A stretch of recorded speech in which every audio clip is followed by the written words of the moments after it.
Jadi kita bisa mengambil produknya terlebih dahulu, kemudian kita membayarnya belakangan.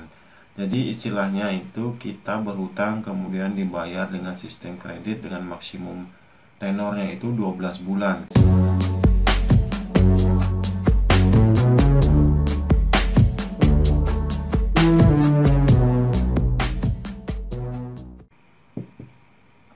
Oke, selamat malam guys, welcome back to Smile Traveling again. Video kali ini aku ingin men-share tentang salah satu fitur dari Traveloka lagi ya, yang banyak ditanya oleh teman-teman Simadai belakangan ini. Bagaimana kita bisa menggunakan fitur Pay Later yang ada di Traveloka. Namun sebelumnya teman-teman mungkin belum mengetahui apa sih Pay Later di Traveloka itu. Jadi bila teman-teman menggunakan aplikasi Traveloka, di sana terdapat yang namanya salah satu metode pembayaran yang bisa teman-teman gunakan atau pilih untuk membeli produk Traveloka ya. Dan fitur itu disebut sebagai Traveloka Pay Later.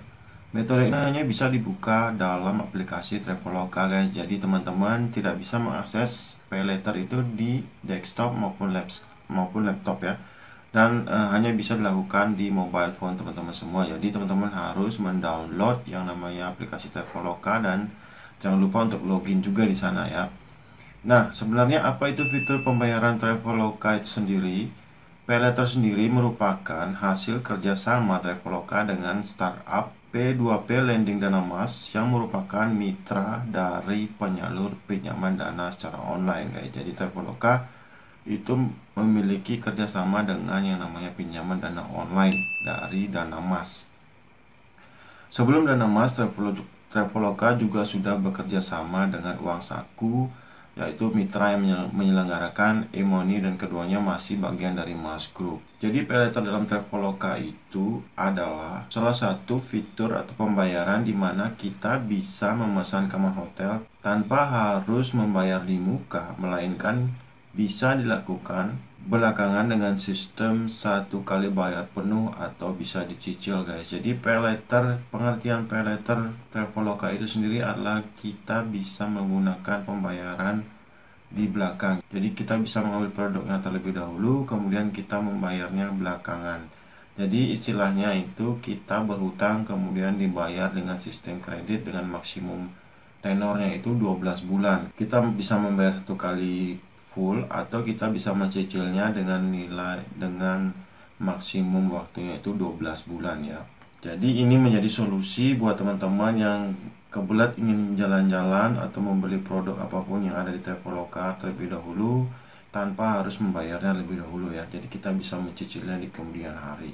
Itu pengertian dari Traveloka. Tapi perlu diingat ya juga nih, kalau kita memilih metode pembayaran fitur Pay Later, maka harus ingat untuk membayar tagihannya dan sesuai dengan tanggal dan sesuai dengan jatuh tempo yang sudah menjadi ketentuan dari Traveloka dan Anda sendiri.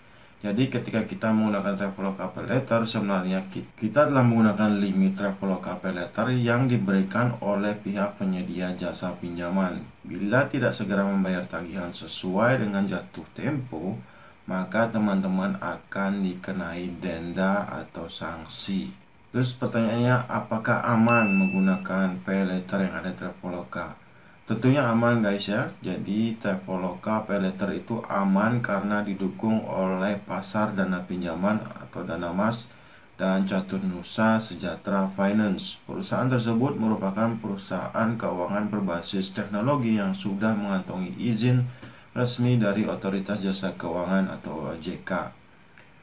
Apalagi Traveloka adalah salah satu unicorn startup Indonesia yang paling besar di Asia Tenggara ya. Jadi ini bukan perusahaan eceh-eceh dan mereka tidak mau dong bekerja dengan perusahaan fintech yang semacam pinjol-pinjol online yang ilegal sekalipun.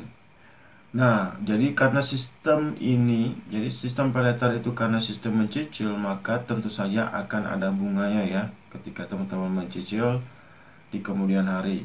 Jadi berapa bunga Traveloka Pay Later nih? Jika teman-teman menggunakan sistem cicilan bulanan, maka bunga ditetapkan pada kisaran 2,14% sampai 4,78% per bulannya. Bunganya menetap, jadi setiap bulan itu cicilannya akan fix sesuai dengan jumlah pinjaman dan ketentuan nantinya.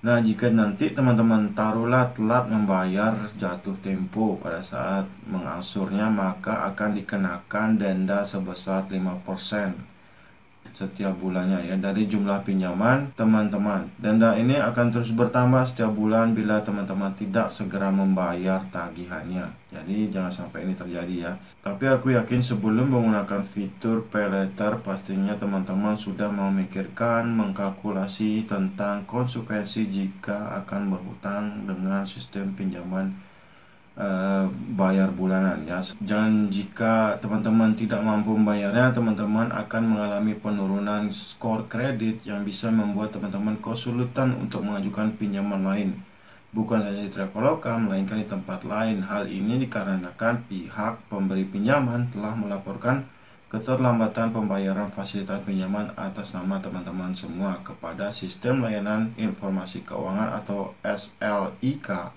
atau yang sebelumnya dikenal dengan nama BI Checking. Jadi fitur pay later di Traveloka ini sangat berguna buat kita yang harus membeli sesuatu yang mendesak, di mana dimudahkan dengan membayarnya belakangan dengan sistem online. Tapi tetap harus selalu dipikirkan ya, dan berhitung dengan pendapatan yang dimiliki. Jangan sampai ingin liburan belakangannya harus pusing mikirin membayar cicilan yang memberatkan dan bikin pusing. Jadi aku harap teman-teman bisa menggunakan fitur dari pay later di Traveloka ini dengan bijaksana ya. Oke teman-teman, itu aja mengenai pengertian Traveloka pay later, fitur yang sangat membantu buat teman-teman yang lagi memerlukan aktivitas atau produk yang ada Traveloka secara mendesak namun belum memiliki yang namanya keuangan. Jadi terima kasih sudah menonton video ini. I'll see you on my next video.